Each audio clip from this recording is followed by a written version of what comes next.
Visitor visa પર America પહોંચી ગયા હોય તેવા અનેક લોકોને પાછા મોકલવાની કવાયત શરૂ કરાઈ છે. સ્ટેટ ડિપાર્ટમેન્ટના જણાવ્યા અનુસાર આ તમામ લોકો બર્થ ટુરિઝમના ઇરાદા સાથે અમેરિકા આવ્યા હોવાની કે પછી હવે આવવાના હોવાની આશંકા હોવાથી તેમના વિઝા રદ કરવાની કાર્યવાહી શરૂ કરાઈ છે. સ્ટેટ ડિપાર્ટમેન્ટનું એવું પણ કહેવું છે કે ક્રોસ રેફરન્સિંગ ઇન્ફોર્મેશનના આધારે કેટલીક એમ્બસીએ આવા લોકોની ઓળખ કરી લીધી છે. આ તમામ લોકો પોતાના બાળકને અમેરિકાની સિટીઝનશિપ મળી જાય તે માટે વિઝિટર વિઝા લઈને યુએસ પહોંચ્યા છે અને તેમણે વિઝા લેવા માટે પણ ફ્રોડ ડોક્યુમેન્ટ્સનો ઉપયોગ કર્યો હોવાનું કહેવાઈ રહ્યું છે. સ્ટેટ ડિપાર્ટમેન્ટે બુધવારે બર્થ ટુરિઝમ સાથે સંકળાયેલા કેટલાક ઇન્ડિવિજ્યુઅલ્સ અને ઇન્ટરનેશનલ નેટવર્ક સામે કાર્યવાહી શરૂ કરવાની જાહેરાત કરી હતી. કેટલાક રિપોર્ટમાં કરવામાં આવેલા દાવા અનુસાર વિઝિટર વિઝા પર યુએસ આવ્યા હોય તેવા લોકો દર વર્ષે હજારો બાળકોને જન્મ આપે છે.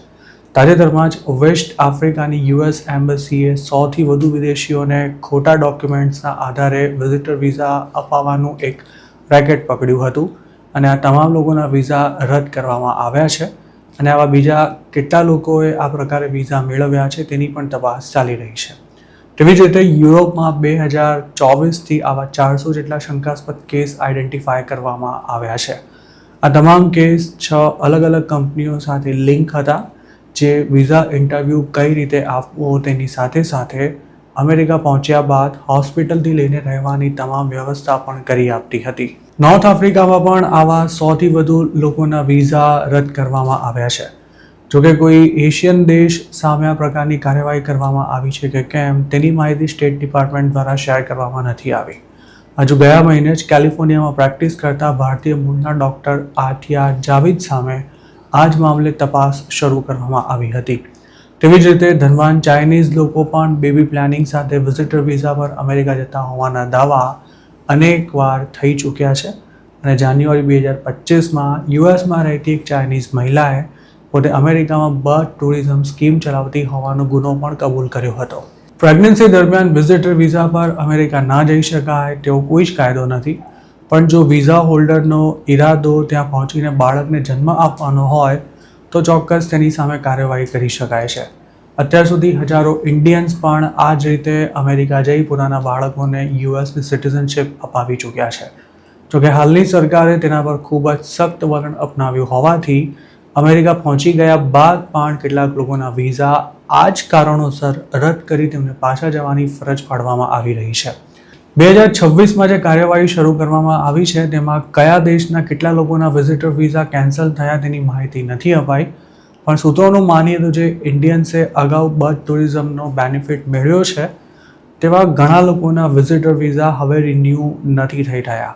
એક્સપર્ટ્સનું કહેવું છે કે આવા લોકોના બાળકો પુખ્ત વયના થશે ત્યારબાદ યુએસ જઈને પોતાના પેરેન્ટ્સને ત્યાં બોલાવશે તે વખતે પણ તેમની ઇમિગ્રેશન ફાઇલમાં પ્રોબ્લેમ થઈ શકે છે.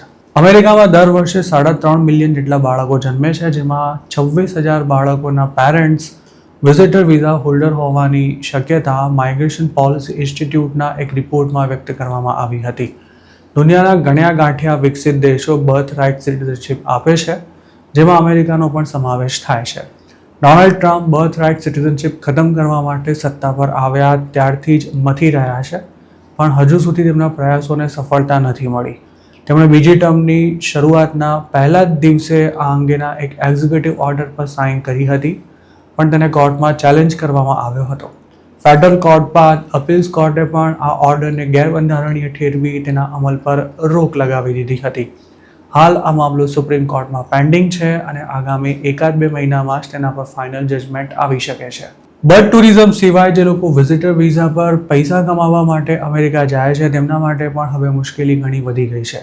અગાઉ 10 વર્ષના મલ્ટિપલ એન્ટ્રી વિઝિટર વિઝા પર ઓછામાં ઓછા 6 મહિનાનો સ્ટે કરી શકાતો હતો.